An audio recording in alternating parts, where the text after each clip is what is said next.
Question discussion series में कुछ question लेंगे और उसको डिस्कस करेंगे आज से। तो आइए हम लोग शुरुआत करते हैं। जूलॉजी का हम लोग एक दो क्वेश्चन लेते हैं। इसमें देखिए क्लास 11th का एक क्वेश्चन है और ये है पेज 261। यहाँ से एक क्वेश्चन है sphincter of ODI. Sphincter of Oddi present eight.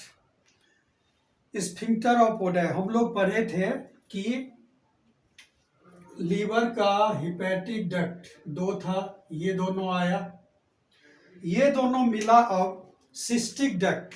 Cystic duct is duct of gall bladder.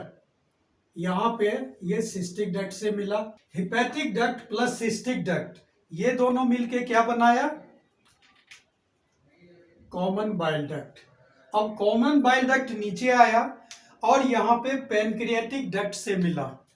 Pancreas का डक्ट आया है यहाँ पे, ये मिला पैनक्रियाटिक डक्ट से। तो ये जो पैनक्रियाटिक डक्ट से मिला this is known as hepatopancreatic duct. This hepatopancreatic duct open into duodenum.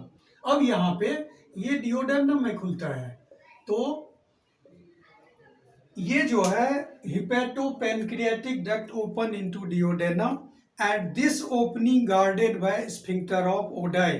तो यहाँ पे sphincter of Oddi present at opening of hepatopancreatic duct into duodenum.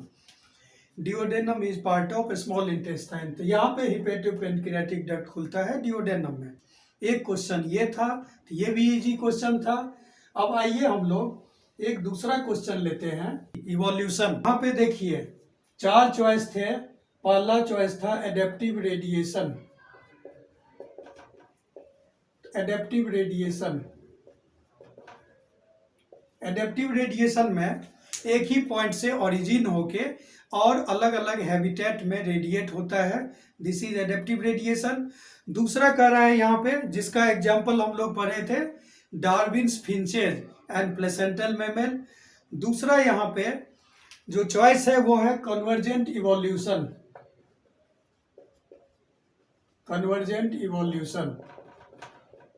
तो कन्वर्जेंट इवोल्यूशन हम लोग पढ़े थे, एक फॉर्मूला था HDAC।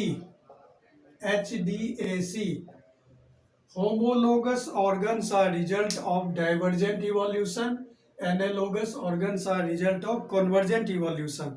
तो convergent evolution related to analogous। analogous means origin अलग अलग है लेकिन फंक्शन सेम है। उसके बाद आपका तीसरा चॉइस है divergent evolution. Third one is divergent.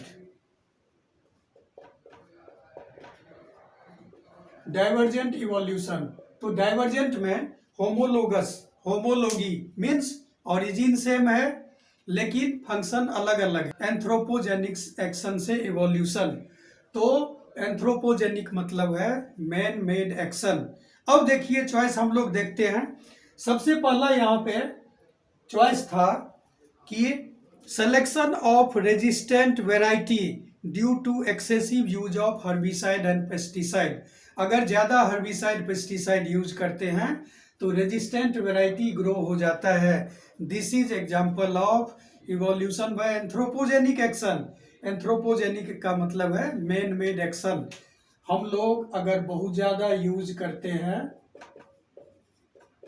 Anthropogenic,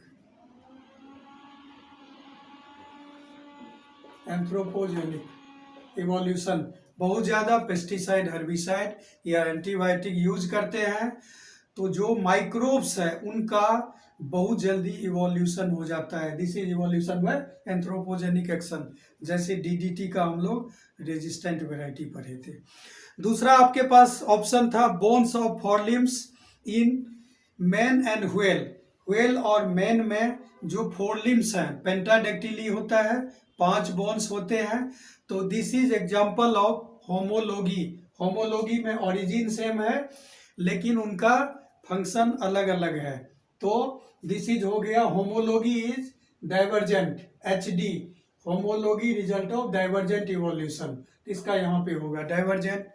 तीसरा चॉइस था wings of butterfly and birds. Wings of butterfly और बर्ड है, उनके फंक्शन सेम है लेकिन ओरिजिन अलग अलग है। तो this is example of convergent evolution. इसमें कन्वर्जेंट वाला होगा, कन्वर्जेंट इवोल्यूशन। एनालॉगी, एनालॉगी में फंक्शन सेम है लेकिन उनका ओरिजिन अलग अलग है। और चौथा है डार्विन्स फिंचेज। अभी डिस्कस किए थे कि Darwin's finches example of adaptive radiation. Black colour का स्मॉल बर्ड था गैलापागोस आइलैंड पे, जिनका बीक का शेप अलग अलग था। ओरिजिनली वो सीड ईटिंग थे लेकिन कुछ उसमें से फ्रूजीवोरस फ्रूट ईटिंग हो गए और कुछ इंसेक्टिवोरस इंसेक्ट ईटिंग हो गए। तो ये सब क्वेश्चन थे, ये कॉमन है, एनसीईआरटी बेस्ड है और पूरा वहाँ पे दिया हुआ है। आपको थोड़ा सा उसको देखना था ठीक से, और होप करते हैं कि ये आप सही करके आए होंगे। इस तरह से कुछ और हम लोग क्वेश्चन जो नीट में आए हैं और उससे रिलेटेड चीज़ कंसिक्वेंट वीडियोज में डिस्कस करते रहेंगे। Thank you, bye bye. Next video में फिर मिलते हैं आपके साथ।